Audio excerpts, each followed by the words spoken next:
Dr. Sean back on YouTube. Today I wanted to spend a few minutes talking to you about all these problems we've had with pet food in the news lately. Now, I know a lot of you are concerned about whether or not your pets might be eating food that's causing a problem, especially kidney failure in a lot of cats and dogs.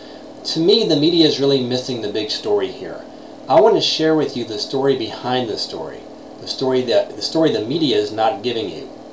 I want to take you back many years. Before I became a veterinarian, I was an animal science major. And one of the courses I took was a course called Meat Science, where we actually learned how to raise animals for the food industry, for slaughtering. So what I want to do for today is just pretend, for example, that I work at a slaughterhouse. So you really understand the legal stuff that's allowed to be in your food, the junk that legally we can put in pet foods. Then you'll understand not just why this problem happened with some of our foods, but why this problem isn't happening on a more frequent basis. To me, that's the big story. Okay, I'm at a slaughterhouse. I'm working there, and today we're going to be slaughtering some dairy cows. We have a dairy cow that's coming in, and that's unusual because dairy cows are not normally slaughtered for meat. The meat that we eat is slaughtered from steers, male bulls that have been neutered, which increases their body fat, which makes the meat a little bit more tender. But we have to do something with our older dairy cows, so we do slaughter them.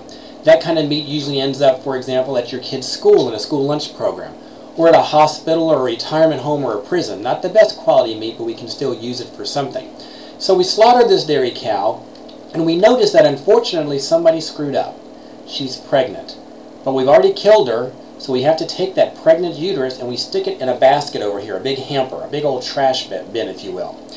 In the slaughter process, we also know that this dairy cow has an abscess in the muscle of her thigh, her leg muscle. Well, we can't legally feed people pus, that's what an abscess is, so we have to cut the abscess out of the leg muscle, cut some extra meat with it, and we put it in that same bin that has that aborted fetus, that uterus in there. We also notice as we slaughter this cow that she's got tuberculosis of her lungs. Well, we can't legally serve people tuberculosis-infected meat, so that goes in the bin as well. And as we do the slaughter process, anything that's not legally allowed, not legally fit for human consumption, goes in this big trash bin. Well, I'm at the slaughterhouse here, and we've got all this stuff together, so what am I going to do with it? Well, we're not going to throw it away. Heavens forbid, we're going to lose money if we throw this stuff away. We can send all that scrap material, the aborted fetus, the tuberculosis lung, the abscess from the thigh, that can all go to a rendering plant. Now, a rendering plant is the place where we can take all this garbage, all this infected material, cook it up really well, and now we have a meat byproduct meal that we can sell to pet food companies. But I'm not done, because we also have other people coming to the rendering plant today. For example, look who just pulled up. We have animal control here. Animal control has been very busy. They've had to euthanize a lot of unwanted dogs and cats. Well, where do they put those? Well, sometimes they bury them, sometimes they cremate them, or sometimes they go to the rendering plant. That's fine. Throw the dogs and cats in there with the aborted fetus, the abscess on the thigh, the tuberculosis lungs. It doesn't really matter.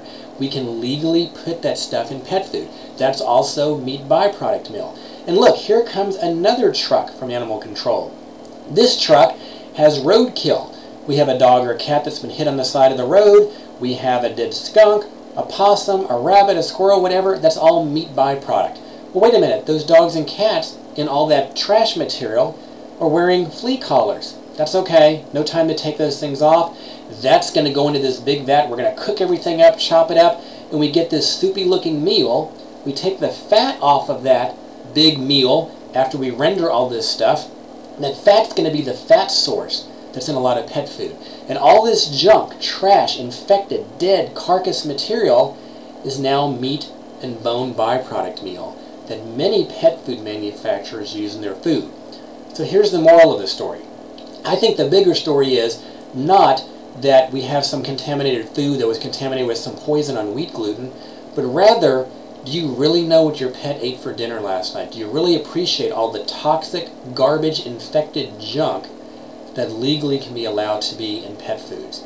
I recommend finding a holistic veterinarian like myself, find a good, natural food that uses nice, high-quality meats and proteins, that doesn't use all these meat meals and junk, and that's the food you should feed your pet.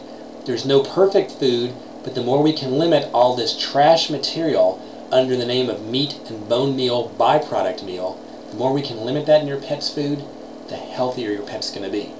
Now, for more information on diet, I'm going to refer you to my website, petcarenaturally.com.